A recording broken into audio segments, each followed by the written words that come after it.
A Tagus, Associação para o Desenvolvimento Integrado do Ribatejo Interior, assinalou, na última quinta-feira, 24 anos de existência ao serviço do desenvolvimento rural do Ribatejo. A associação, que é constituída pelos concelhos de Abrantes, Sardual e Constância, aproveitou a sessão comemorativa que decorreu na Quinta da Eira Velha, em Aldeia do Mato, Abrantes, para proceder também à abertura de novos concursos e divulgar publicamente os projetos já apoiados no âmbito do DLBC, Desenvolvimento Rural de Base Comunitária. A diretora regional da Direção Regional de Agricultura e Pescas, Elisete Jardim, que também participou na sessão, falou à ERTE da importância destas associações de desenvolvimento. Elisete Jardim recordava também que esteve na origem deste processo que há mais de 2 décadas levou à criação das primeiras 20 associações de desenvolvimento local. Estas organizações começaram no início da meados da década de 90, com uma importância muito fundamental. Eu digo há muitos anos e continuo a dizer, foram estas associações de desenvolvimento local que começaram a sentar à mesma mesa vários interesses que passaram a convergir e a discutir problemas comuns. Isso era o pontapé de saída para se fazerem as muitas coisas que se têm feito nos territórios rurais, por estes grupos. Tem de facto experiência neste campo, começou também envolvida numa associação. Como é que é ver este processo evoluir ao longo dos anos? Olha, desde a primeira hora, eu sou das poucas pessoas que têm aí o privilégio de ter liderado uma das primeiras 20, que foi a ADIRN lá em Tomar.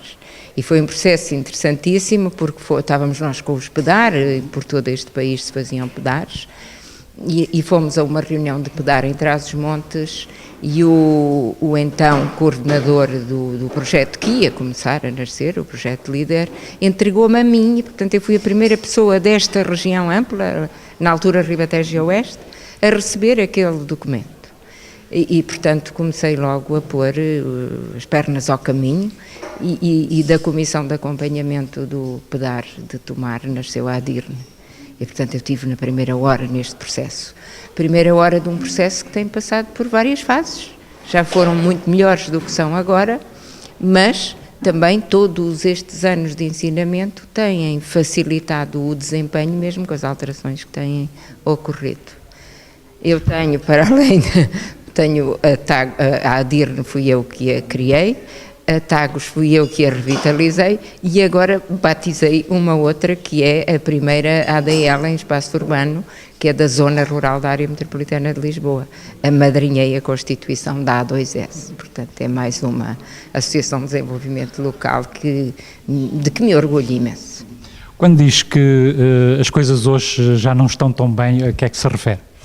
Eu refiro-me a que no primeiro líder, o líder continua a ser a ligação entre as ações de desenvolvimento da economia rural. E isto quer dizer ligação das ações de desenvolvimento da economia rural, quer dizer, todas as ações, todos os setores. E, portanto, isso tudo foi concebido a partir da gestão local de uma subvenção global. Vou repetir porque me engasguei. A gestão local de uma subvenção global. Isto quer dizer que aquela subvenção integrava todos os fundos disponíveis, FEDER, FEADER, Fundo Social Europeu. E isso era, portanto, uma gestão. Nós recebíamos o dinheiro, nós tínhamos as receitas das aplicações desse dinheiro enquanto fazíamos a gestão do programa e nós geríamos localmente. As coisas foram mudando, o dinheiro foi começando a vir à medida da execução dos programas, até que já no quadro comunitário anterior foram integradas no Programa de Desenvolvimento Rural, no PRODER, tal como estão agora no PDR, com a agravante de que agora têm uma componente no PDR e outra componente no FEDER e no Fundo Social Europeu, com gestões partidas, enfim. Mais complicado de gerir. Mais complicado de gerir, mas o saber desta gente que tem muito saber e muita experiência consegue contornar as dificuldades. Menos dinheiro também referiu, tem sido cada vez menos. Estas associações, como é que vão evoluir para o futuro? Não lhe sei dizer, olha, não lhe sei dizer com objetividade. Nós neste momento, se me perguntar como é que vai evoluir qualquer um dos programas, não lhe sei dizer, porque neste momento estamos a dar os primeiros passos na negociação da nova PAC. E, portanto, tudo gira à volta disso. Portanto, é tudo muito prematuro. Acredito que continuarão a existir. Continuarão passando pelas alterações que as conjunturas irão determinando, mas o saber está instalado, a necessidade é reconhecida, o valor é aplaudido e, portanto, vão continuar. Conceição Pereira, a coordenadora da Tagus, falou também à ERTS da importância da intervenção levada a cabo pela associação ao longo daqueles que foram os 4 quadros comunitários de apoio. Nós achamos que os 24 anos para comemorar é para os 25 anos já não pensarmos aquela leitura que estamos a um quarto de século. Portanto, 24 anos de um trabalho empenhado e ativo que a Tagus tem feito pelo desenvolvimento do território dos concelhos de Abrantes, Constância e Sardual. Efetivamente é um marco, é um período onde nós procuramos levar estes territórios mais além, na vertente dos produtos locais, do turismo, dos recursos endógenos dos nossos territórios e da qualidade de vida das suas populações. Que programas é que destacaria neste momento em curso que a Associação está a desenvolver? Os vários programas ao longo a Tagus já é o 4º quadro comunitário com que trabalha, estamos agora no DLBC e portanto neste momento o que é que nós estamos a desenvolver? Na área do FEADER vamos hoje abrir 4 novos avisos de candidatura, portanto estamos a gerir o DLBC e na gestão do DLBC temos então um conjunto muito grande de avisos que estamos para abrir, só nestes 4 vamos abrir cerca de 810 mil euros de despesa pública, portanto para ser ativada para que os beneficiários se candidatem nestes territórios, Abrantes, Constância e Sardual. Estamos também dentro do DLBC a gerir o SI2E, que tem sido claramente divulgado, o SI2E, por via do FEDER e do Fundo Social. Estamos agora também a entrar em novos projetos de cooperação, continuamos com a dinâmica de promover os produtos locais em espaços comerciais, como é o caso do Intendente ou das nossas lojas no Cá da Terra, no Camões com Sabor ou no Welcome Center em Abrantes. Muitas iniciativas que nós temos feito, portanto não sei por onde começar e efetivamente é um empenho muito grande para uma equipa que não é muito grande, mas uma direção que é presente e que é ativa. Um investimento de anos também ao nível, obviamente, dos financiamentos que resultam também dos quadros comunitários de apoio, mas que resultam sobretudo na criação de emprego, não é? É verdade, efetivamente esse é um dos grandes indicadores que nós trazemos connosco. Eu vinha a verificar agora no carro e é cerca de 14 milhões de investimento total, não é da despesa pública, a despesa pública ronda aí os 8 milhões ao longo destes 24 anos, é um valor muito grande e só no PRODER tivemos a criação de cerca de 88 postos de trabalho. Portanto, são efetivamente indicadores muito representativos do importante papel que estas ações de desenvolvimento local têm no território e a sua extensão é a nível nacional. Temos ouvido e tomado nota de que, de facto, de quadro comunitário para quadro comunitário as coisas têm complicado um bocadinho. Tem sentido também isso aqui na Tagus? Sim, muito, claro que sim, as orientações são superiores e efetivamente têm vindo novos desafios, temos que olhar isto com perspectivas de desafios e portanto os desafios têm vindo muito. Inicialmente a gestão era quase na totalidade, inclusive é dos próprios fundos, era feito nos grupos de ação local, tal como a Tagus é. No PRODER já foi um fundo que foi integrado dentro de outro programa, que foi o PRODER, e portanto passámos a trabalhar com outra autoridade de gestão, só tínhamos na altura o PRODER e passámos também a trabalhar com o IFAP. Neste quadro tivemos uma nova alteração, passámos também com outra entidade gestora que é o PO Centro. No outro quadro trabalhávamos muito com a ação social, este quadro passámos a trabalhar com a agricultura pura, portanto a produção primária. Têm sido efetivamente desafios em cada quadro e as equipas têm que obviamente se adaptar. Acho que estes desafios obviamente que criam aqui alguns entraves, sobretudo na fase de adaptação, mas permitem-nos criar, para já dar mais oportunidade ao território em diversas áreas e portanto, e mobilizar novos fundos, novas equipas e chegar a outros beneficiários que nós em fases anteriores não chegávamos. Portanto, temos que olhar como uma oportunidade. Para terminarmos, está em preparação a discussão do próximo quadro comunitário. Na ótica da Tagus, que linhas mestras para o financiamento desta área? Nós achamos que as ações de desenvolvimento local têm um papel muito importante e estes 24 anos são um histórico disso nas temáticas nas quais elas já sabem trabalhar. Portanto, a sensibilidade que eu deixo, e obviamente que essas orientações ainda não estão comigo, sobretudo a equipa técnica, poderão já estar com a direção, tem muito a ver com o papel com que estas ações de desenvolvimento local conhecem muito bem os seus agentes, devem agir localmente com os seus agentes, devem ouvir os seus parceiros territoriais e, portanto, continuar a trabalhar as temáticas dos produtos locais, do turismo, dos recursos endógenos, das regiões mais desfavorecidas e da qualidade de vida, portanto, das populações e da mobilidade que haja na economia, muito nestas temáticas na qual nós já trabalhamos há vários anos, e eu espero que seja por aí que venha um novo quadro e que se perspective. Rui Rafael, coordenador da área de desenvolvimento local da Autoridade de Gestão do PDR 2020, foi outra das presenças na sessão comemorativa dos 24 anos da Tagus. Rui Rafael deu conta da evolução dos programas de apoio e da importância dos grupos de ação local. É uma relação que já dura da minha parte pessoal há 18 anos, da parte do GAL com a Autoridade de Gestão Nacional desde 91. Tem sido em crescendo de trabalho e de competências, com os altos e baixos normais de uma relação, obviamente, em que inicialmente havia uma filosofia, uma abordagem um bocadinho diferente, porque o LEADER era uma iniciativa comunitária autónoma, até ao LEADER+, que foi a sua terceira edição em 2001, conseguiu-se fazer um trabalho um bocadinho diferente, porque dependíamos só de nós e era uma relação direta com a Comissão Europeia. A partir de 2005 entramos num esquema de um programa de desenvolvimento rural, com o PRODER, e agora com o PDR, repetiu-se esta simbiose de trabalho do LEADER com o programa de desenvolvimento rural. Basicamente, o LEADER, tal como o nome queria indicar, porque vem do inglês e do acrónimo em francês, que por acaso em português também dá, que é a ligação entre ações de desenvolvimento da economia rural, basicamente era o conjunto de iniciativas que estão à volta daquilo que é o tradicional do mundo rural, a agricultura pura e dura, a agroindústria, e tentar que as pessoas que estão nos territórios rurais, que são territórios normalmente de baixa densidade, com pouca gente, se mantivessem cá com outras tarefas sem ser a agricultura. Cada vez mais a agricultura necessita de menos mão de obra direta, as famílias precisam de se ocupar, as pessoas começam a ter filhos, começam a ter necessidade de creches, as pessoas mais idosas começam a ter outras necessidades, portanto, foi preciso percorrer todo o resto da cadeia e todo o resto da fileira das pessoas que estão nos territórios rurais para as ter cá e para lhes dar qualidade de vida. É nesse espírito que entram os grupos de ação local, que pretendem na prática dinamizar estes territórios, mantendo-os vivos e dando-lhes novas funcionalidades. Damos num espaço para isso contribui, obviamente, uma área ligada ao turismo, em que se tenta cativar pessoas de fora destes territórios rurais a virem conhecer melhor o que é o mundo rural, a aproveitar as suas tradições, parte da gastronomia, dos vinhos, de toda esta área envolvente paisagística, que infelizmente neste cenário agora está um bocadinho mais desolado, mas temos aqui a Albufeira da Cristal de Bode, com todas as atividades náuticas que se podem realizar.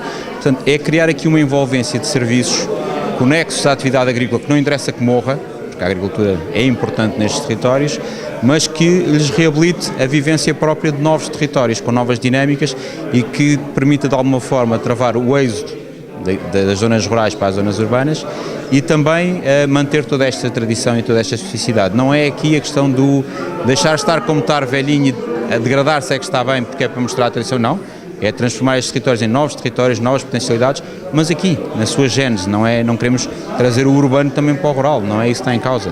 Está em causa é podermos ter uma simbiose perfeita entre os dois mundos, que seguramente conseguiremos devagar, paulatinamente, e ao longo destes anos tem-se conseguido com bastante bons resultados. Em termos de regras, isto no início eram, digamos assim, projetos que de alguma forma mais simples, mais facilitados, ou estamos perante um agravar de regras, de tudo o que envolve este tipo de ações? Não diria um agravar, diria regras mais sólidas e mais específicas para casos mais direcionados. Todos nós sabemos que regras com fundos comunitários têm regras próprias da própria Comissão Europeia, regras quando se mete também dinheiro do Orçamento de Estado, de fundos públicos, têm regras específicas. Estamos todos cientes que às vezes a regra começa a complicar um bocadinho o processo. Estamos a tentar ao máximo desburocratizar os processos, nem sempre é fácil, porque depois sempre que vem uma auditoria externa, Tribunal de Contas Europeu, Tribunal de Contas Nacional, a própria Comissão, pede-nos depois uma carga burocrática de evidências que não são fáceis de deixar se não houver esse trabalho por trás. É uma pena por um lado, porque se perde o trabalho de um agente de desenvolvimento rural, que devia ser aquele que vai à procura do próprio promotor, desafiá-lo, incutir nele a ideia de que pode ser empreendedor qualquer um, desde que tenha uma boa ideia. Isso fica um bocadinho limitado quando se está a passar muito tempo em gabinete. Quando se está a passar muito tempo a analisar pedidos de pagamento, a analisar faturas, a analisar orçamentos, obviamente que a máquina pesa. Estamos a tentar ao máximo, já desburocratizamos todo o processo, é tudo informático, hoje em dia com as novas tecnologias é mais fácil.